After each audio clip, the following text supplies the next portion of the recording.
ہاں یہ بات ثابت ہے کہ اللہ کے رسول صلی اللہ علیہ وسلم ایک مرتبہ جب قبرستان گئے تو اماں عائشہ کہتی ہیں کہ میں نے دیکھا کہ اللہ کے رسول صلی اللہ علیہ وسلم بستر پہ نہیں تھے، تو مجھے شک ہوا کہ کہیں دوسری بیوی کے پاس بھی گئے ہوں گے۔ اس اعتبار سے میں نے پیچھا کیا تو اللہ کے رسول بقیع کے قبرستان میں تھے، اور جب واپس آئے تو میں بھی جلدی جلدی دوڑتی آ گئی تاکہ اللہ کے رسول صلی اللہ علیہ وسلم کی نظر نہ پڑے۔ تو اللہ کے رسول اندر آئے تو اماں عائشہ کی سانس پھولی ہوئی تھی، تو اللہ کے رسول نے پوچھا کہ عائشہ کیا تم نے میرا پیچھا کیا؟ کہا کہ اللہ کے رسول ہاں۔ تو اللہ کے رسول صلی اللہ علیہ وسلم نے فرمایا کہ عائشہ کیا تم ہی رسول سے خیانت کا اندیشہ ہے؟ یعنی تم نے یہ سوچا کہ میں تمہاری باری پہ دوسری بیوی کے پاس جاؤں گا؟ کہا کہ اللہ کے رسول مجھے خیال آ گیا ایسے ہی، بس یہ ایک روایت کو لے کر جوڑ دیا گیا کہ اللہ کے رسول صلی اللہ علیہ وسلم اس دن جو قبرستان گئے تھے وہ دراصل کیا تھا، 15 شعبان کی رات تھی۔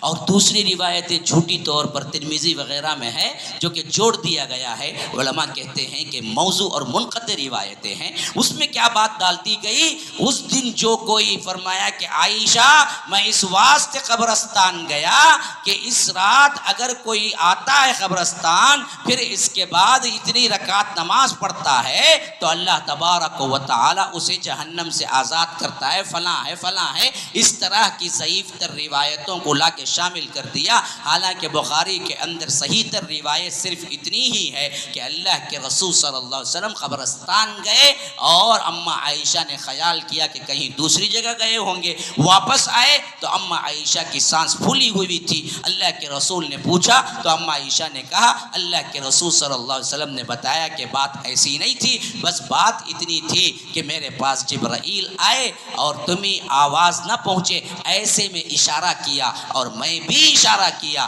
اور حضرت جبرائیل نے کہا کہ آپ آئیے تاکہ اللہ کے رسول صلی اللہ علیہ وسلم کو اللہ کا حکم سنائیں۔ جب آئے تو کہا کہ تم اللہ تبارک و تعالی نے بتایا ہے کہ اہل قبرستان بقیع کے قبرستان میں جاؤ اور ان کے لیے دعا مغفرت کرو، اور وہ گئے دعائے مغفرت کی۔ بس اتنی خبر صحیح ہے جو اللہ کے رسول صلی اللہ علیہ وسلم سے ثابت ہے۔ کب گئے؟ وہ 15 شعبان ہی تھی، اس کی یہ فضیلت ہے، فلاں ہے، یہ تمام چیزیں جوڑ لیا گیا۔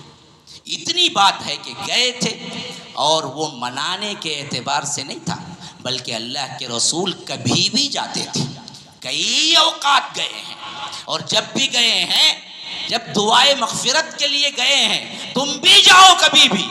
15 شعبان مخصوص نہیں ہے، لیکن ہم 15 شعبان کے علاوہ کبھی جاتا نہیں۔ اس دن لیٹاں وغیرہ لگا کوئی سے بلاتے اندھیرے میں جاؤ بولو نا اسے، ہاں وہاں اٹاکا کو مر جانا انہیں جانگا بغیر لائٹنگ کے، کوئی بھی ساتھ نہیں، اکیلے جا کے دعا مغفرت کر کے آؤ بولو، کریں گا؟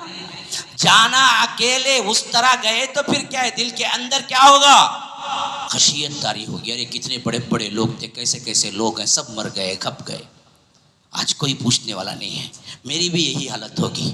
موت کی یاد کے لیے جاؤ بولے تو وہاں لائٹنگ لگا کو وہاں میٹنگ پوائنٹ رکھتے لڑکے لڑکیاں ہمارے ہاں وغیرہ، تو ماشاءاللہ اللہ تعالیٰ ہی توفیق دینے والا ہے، کئی لوگ ملنے کی میٹنگ پوائنٹ رکھتے کہ قبرستان کو وہاں آ جاؤ، وہاں ملیں گے رات میں بول کے، وہاں بھی گناہ کرتا آ کے بدبخت، ہاں کون سی نیکی کرے گا جی، اور اس کو بنا لیا سنت۔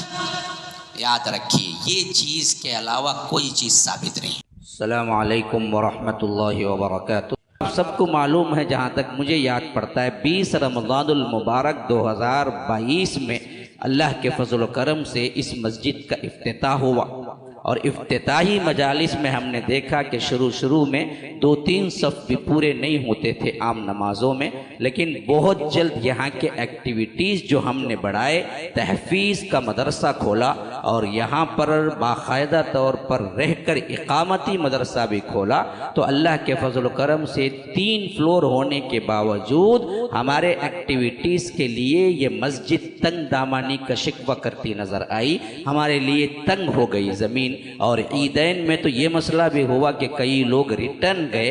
ان تمام چیزوں کو مد نظر رکھتے ہوئے کمیٹی نے ڈیسائیڈ کیا کہ 3واں فلور بھی ڈال دیا جائے اور اس کی چھت بنا دی جائے، مدرسے کے جو طلبہ ہیں ان کی اقامتی طور پر رہائش گاہ کو آسانی ملے اور ہم کو 2-3 ہال نمازیوں کے لیے مختص کرنے کا موقع ملے۔ اس تمام کارروائی کو مد نظر رکھتے ہوئے یہ فیصلہ کیا گیا۔ اب اپیل یہ ہے کہ اس میں باقاعدہ طور پر تیسری چھت، پھر اس کے بعد اس کے نیچے جہاں تک جو بچوں کے لیے مطبخ ہے، کچن ہے، ڈائننگ ہال ہے، رہنے کا موقع ہونا ہے، پھر اس کے بعد لوگ جو آتے ہیں اور جو مہمان جو آتے ہیں، یہ تمام بندن کے لیے تقریباً 65 لاکھ کی ضرورت ہے۔ ابھی شروعات کو 15 لاکھ کی سخت ضرورت ہے۔ رمضان المبارک کے اختتام تک ہم اس کو بھی ختم کرنا چاہتے ہیں۔ کارروائی شروع ہو چکی ہے، آپ تمام لوگ آگے آئیں اور اس معاملے میں مدد کریں، جو ہو سکتا ہے دیں، اور کوئی ذمہ داری لینا چاہتا ہے سیلنگ کی ہو یا اس کے اندر فین کی یا لائٹ جو بھی ہو، آپ لوگ اس کے لیے بھی الگ سے آ سکتے ہیں۔ تو بہر کیف ہمارے سامنے ایک بہت اہم ترین مدعا یہ ہے کہ بندن مکمل ہونا اور بہت قلیل مدت میں، دوسری بات بجٹ تھوڑا بڑا ہے، 65 لاکھ کی ضرورت ہے۔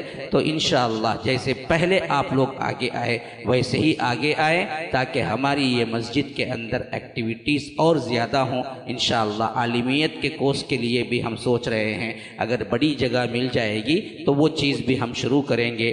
تو بہر کیف اب تو یہ مدعا ہے کہ ہم دراصل پہلے یہ فلور مکمل کریں۔ تو آپ لوگوں سے یہ التجا ہے کہ اللہ کی راہ میں آئیے۔